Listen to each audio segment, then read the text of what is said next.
News Radio 840 WHAS, Bob Sokoler, Louisville Real Estate Show. Thank you for joining us on this Sunday, folks.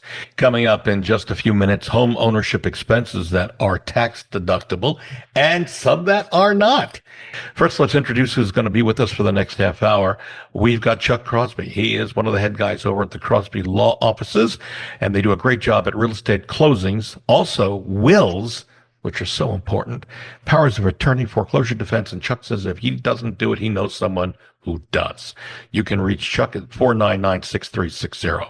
Also here, Randy Rocky, who is one of the head guys over at Swan Financial. They shop your loan to get you the very best price and mortgage rates so you don't have to worry about it.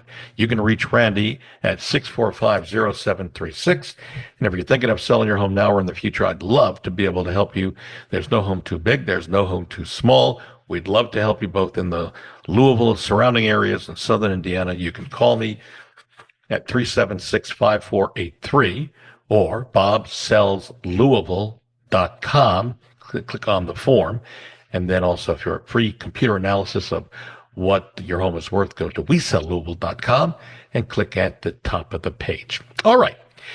Chuck, Randy, let's start with Chuck at this point. Megan sent us an email saying she's put a lot of money into new lighting fixtures in her home over the past 10 years. And Megan is wondering, when she sells the house in the next year or two, can she replace the expensive lighting fixtures with cheaper ones before closing? Chuck. Well, when you say before closing, I'd say absolutely she could. I would say, however, it would need to be before the listing. And if it wasn't before the listing, it had better darn well have something in the contract about that allows her to remove the lighting. Otherwise, you're just asking for trouble. Mm-hmm. I completely agree. I have seen in many cases a buyer say, well, this fixture that is in the pictures that were online are not there. And that also holds true with refrigerators, other appliances, anything attached to the wall, mirrors in the bathroom. Yeah, go ahead.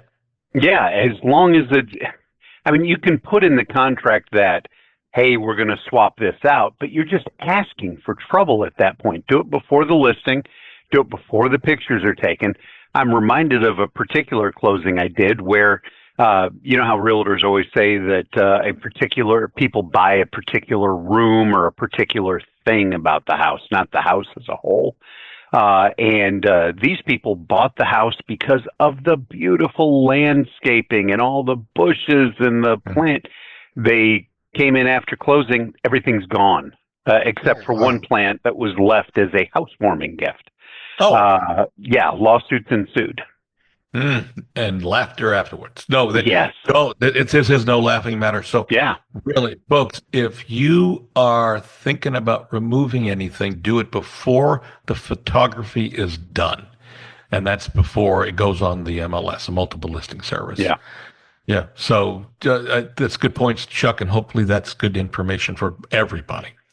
Randy Rocky, Swan Financial. Lena sent us an interesting email. She's planning to buy a home this year. She's wondering, what should she be watching out for that could impact her mortgage approval? Good question, Lena. Yes. You want to keep your debt down as much as possible, your monthly payments. Make sure, if you can, keep your credit card always a balance under 30% of what your credit limit is. So if you have a $3,000 credit limit, if you go up to about $900, just go in and instantly pay it off. And make sure you always make your payments on time. And don't open up any new credit if you can avoid it. That's what I recommend. And also, if you're going to buy in 6 months, have someone like me pull your credit. So then you'll know if there's something wrong that we have plenty of time to fix it before you buy. So just to recap some things that, from my experience, also look out for mistakes on your credit report, or don't co-sign someone else's loan because that will count against you, right? Never do. Exactly. Yeah. And then say a forgotten subscription payment that you it renews and it affects your credit rating. Those are some of the other things that I would also suggest you be concerned about and keep an eye out for that.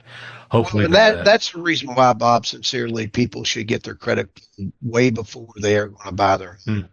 Because then you have time to fix it. All right, this next question comes from Jennifer, and many of you may have had this discussion and maybe an argument over this same issue. Jennifer emailed us about toilet paper.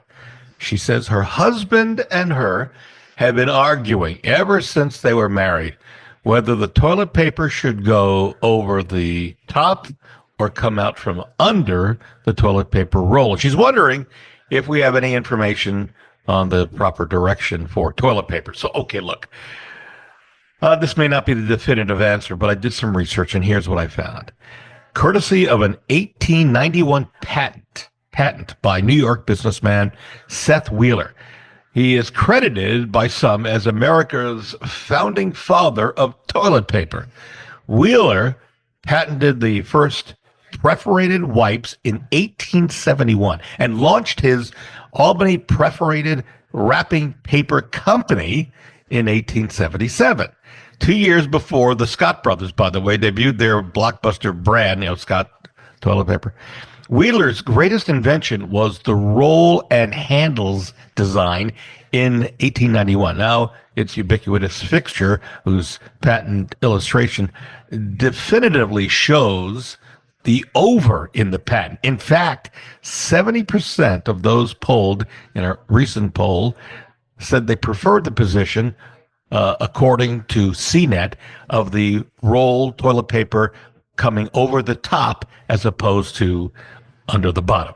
So listen, if you have a comment on this, go to our YouTube channel, to this story where it resides, which is going to be in LouisvilleAnswers.com or LouisvilleQuestions.com. Either of those two, you'll find this question.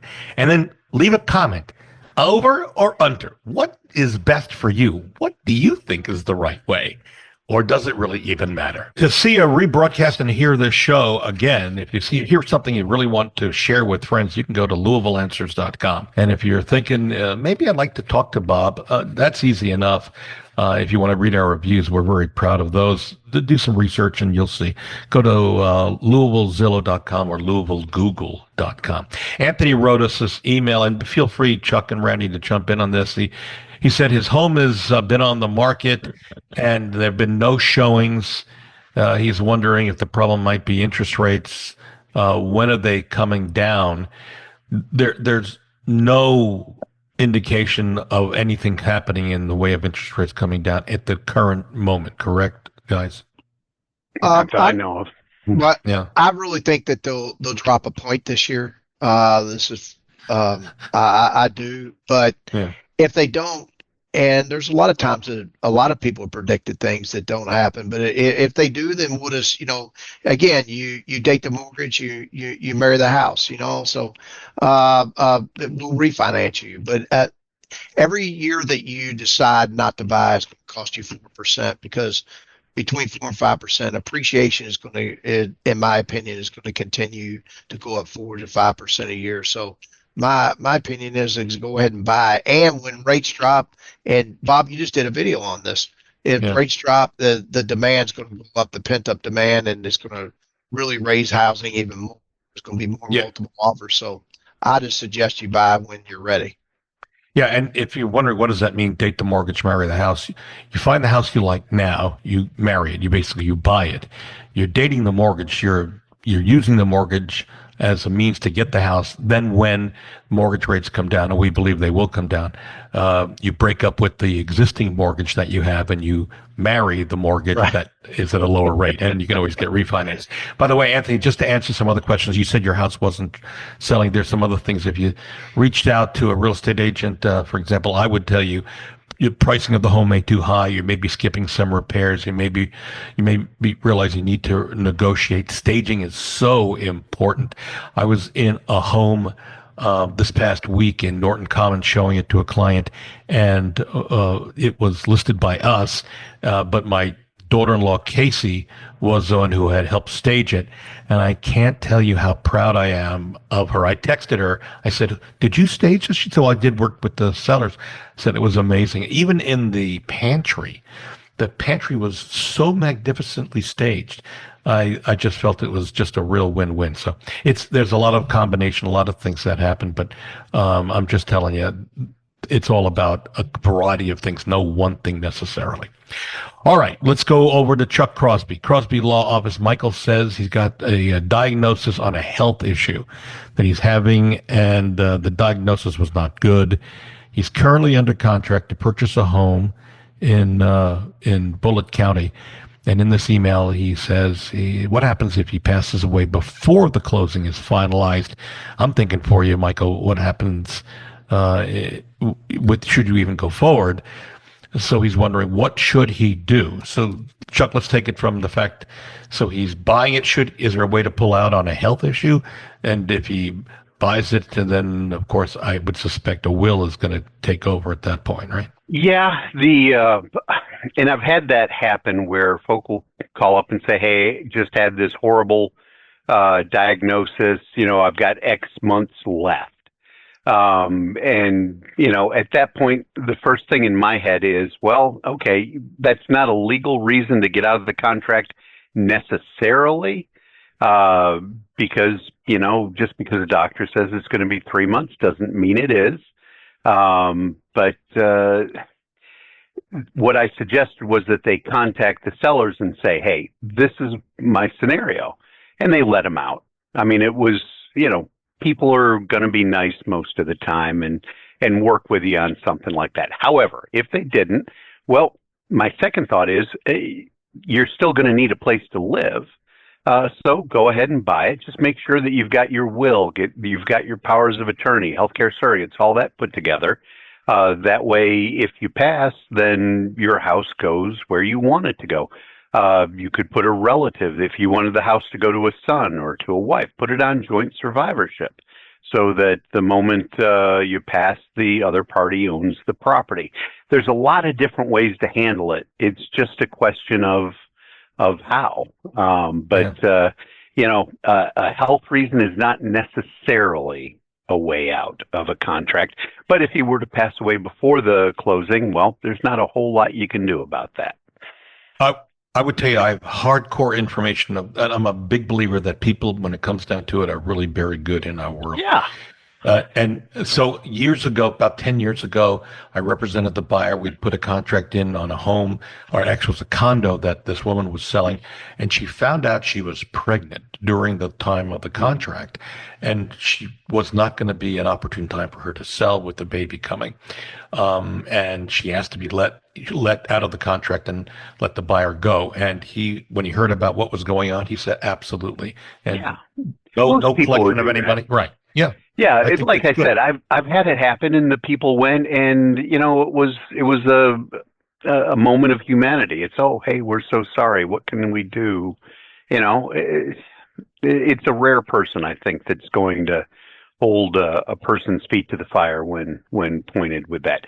But it could happen. Yep, it could. We are going to take a break. And staying with us, Randy Rocky, who is one of the head guys at Swan Financial. You can reach Randy to get your loan for your home, new or existing. He shops the loan to get you the best rates. 645-0736. Also, Chuck Crosby, he is the head guy over at the Crosby Law Offices and does a great job of getting your loan closed at the closing table. Plus, he does a variety of other things, and he does it well. Real estate wills or wills in general, powers of attorney, foreclosure defense, and he says on a regular basis, if he doesn't do it, he knows someone who does. You can reach Chuck 499-6360. And if you're thinking of selling your home now or in the future, you can reach me anytime on my cell phone.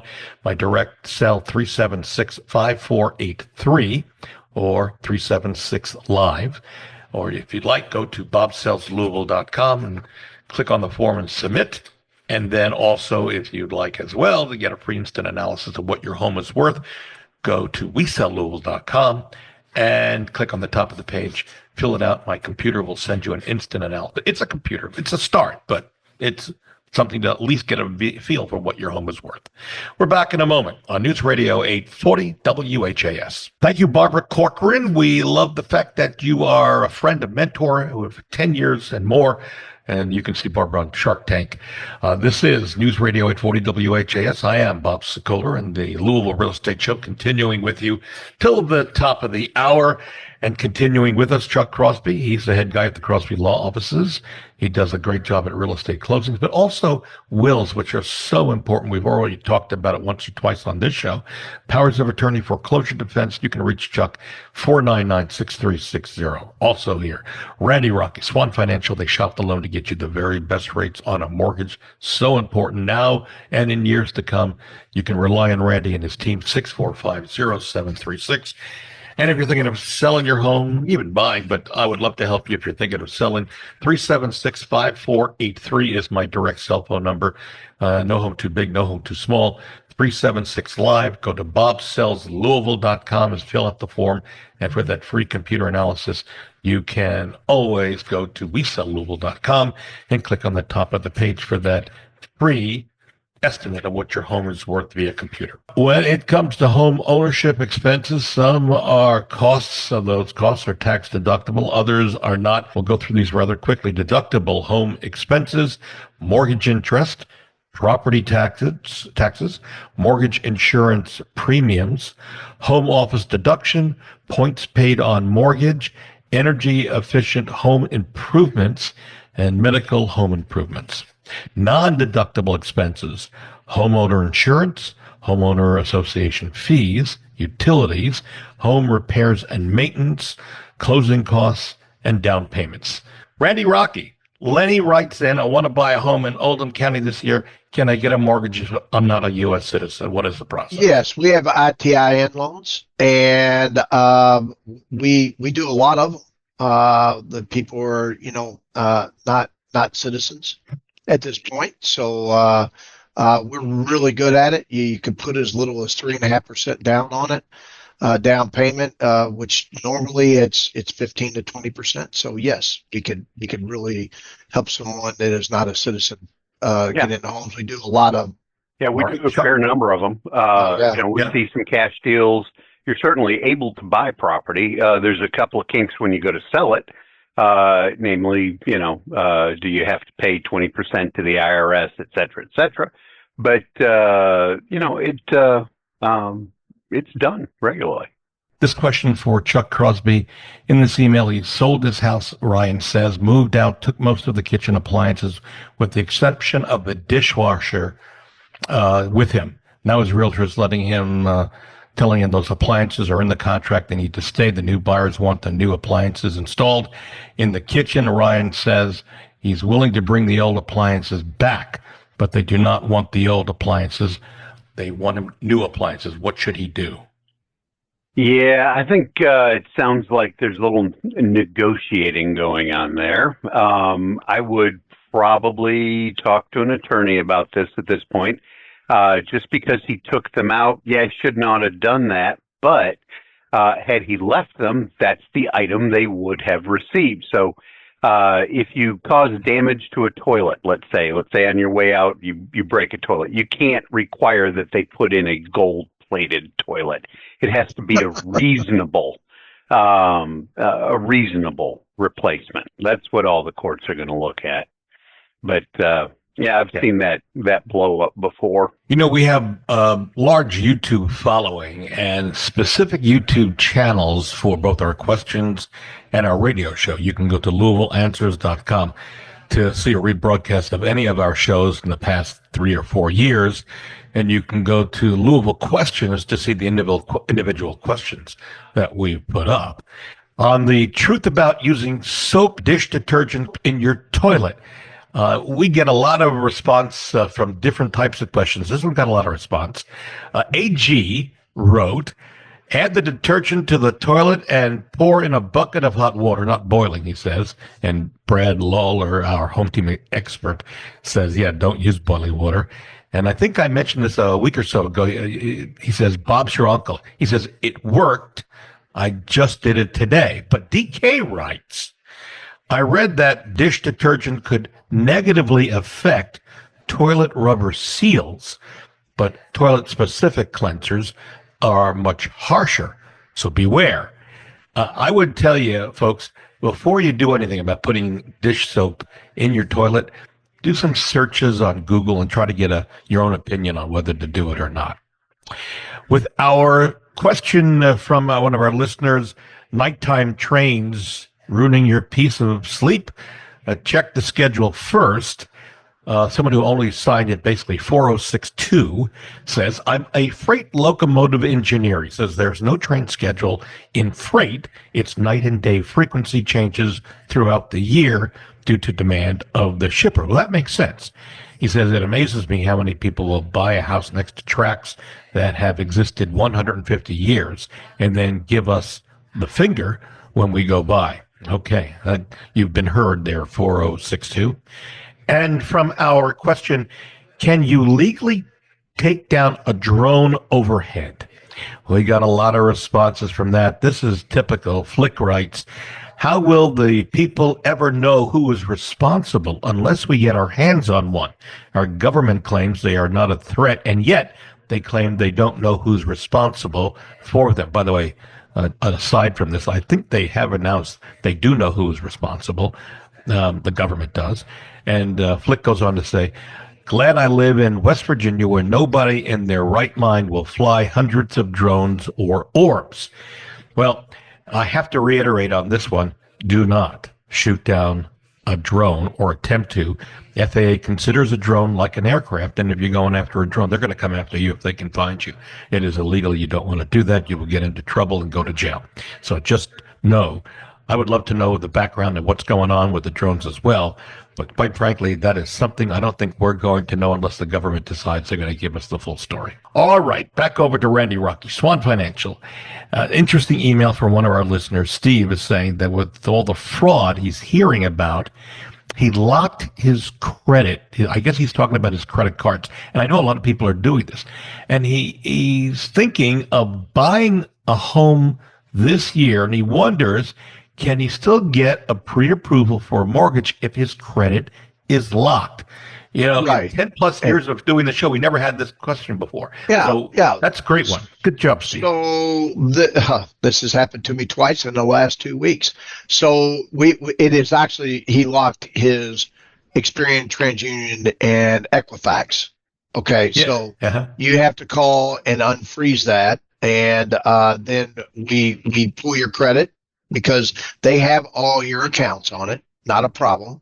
And we pull your credit, and then you can just freeze it back. And I had to do that twice actually, and had to pull their credit in because like they would have zero, and then I had to pull it again. So which is not a problem, but anyways, yes, that is very easy to do, and yes, he does qualify for if he has a good credit score and debt to income is correct and all the other things to go with it. But it does not affect your credit score if you lock your credit. Either way, you just unlock it, and then you can lock it right back after the person you want to pull. Yeah. Or wait. So if he's going to go in for an application to buy a home, you're saying that he does need to unlock his credit. So That is correct. So I want to make sure what I we're would suggest, right? So what I would suggest is tell the loan officer, hey, when are you going to pull my credit? And if he says tomorrow, he goes, okay, I'm going to lock it in the morning. If he's really paranoid about that for one day, or say, and what my people have asked me to do is, hey, I want you to pull it immediately if you don't mind, and then call me, text me immediately, let me know that it was pulled and everything's good, and then I'm going to freeze it again. So they were both very paranoid for different reasons, but yes, so that's a good point, Bob. Yes, you definitely have to unfreeze it. I tell you, this is a weird time that we're living in, but locking your credit, this is for anybody listening right now to the radio show, you might want to think about doing that on just so it's safe if you want. You got to unlock it if you're going to buy something, but just know that it's safe when you're locking it. Mm-hmm. We are, on that note, out of time. We had a great show, and I want to thank the folks who participated in today's show. Randy Rocky, who is with Swan Financial, they do a great job of finding the right loan for you. They shop it to get you the best rates and get you to the closing table. You can reach Randy anytime on his phone The direct number for him is 6450736. That's Swan Financial. And our thanks also to Chuck Crosby. He's the head guy over at the Crosby Law Offices. And Chuck is a great guy, gets you closed at the closing table, does a really good job of making sure everything is perfect. But he also does other things. He's got real estate closings, wills, powers of attorney, foreclosure defense, commissioner sale. He is a jack of all trades. And as I've said before on the show, if he doesn't do it, he knows someone who does and does a good job on it. So his direct number, he's a good source to have in your pocket or on your phone, is 499-6360. And as I've said in the past, if by chance you're thinking about selling this year or beyond, I would love to talk to you. And what I would tell you is call me. I'll come out for a free, no obligation discussion about what the path would be to selling your home, what the price would be, some staging tips. We can go over what you need to do, what you don't need to do. There may be things you don't need to do that you think I may need to do. I've seen that happen many times. That's a good idea. Just to call me and let me come out. It's free. Again, no obligation. I'll spend as much time as you need. You can reach me on my cell phone anytime, day or night. My direct number, 502-376-5483. And that translates into, by the way, 376 live. It's easy to remember, I hope, right? And then you could also go to bobsellslouisville.com. Click on the link there. It'll take you in to give me some information. Hit submit, and it will come to me, and I'll call you back. And then the other thing also, you can get a free, no obligation estimate. Now, it's a computer estimate, but it's good. It's a good starting point. And go to WeSellLouisville.com and then click on the link about what's your home worth at the top of the page. Fill out the information, and you'll get almost an instant computer estimate on what your home is worth. We are out of time. Thanks for listening. I'll see you next Sunday right here on News Radio 840 WHAS.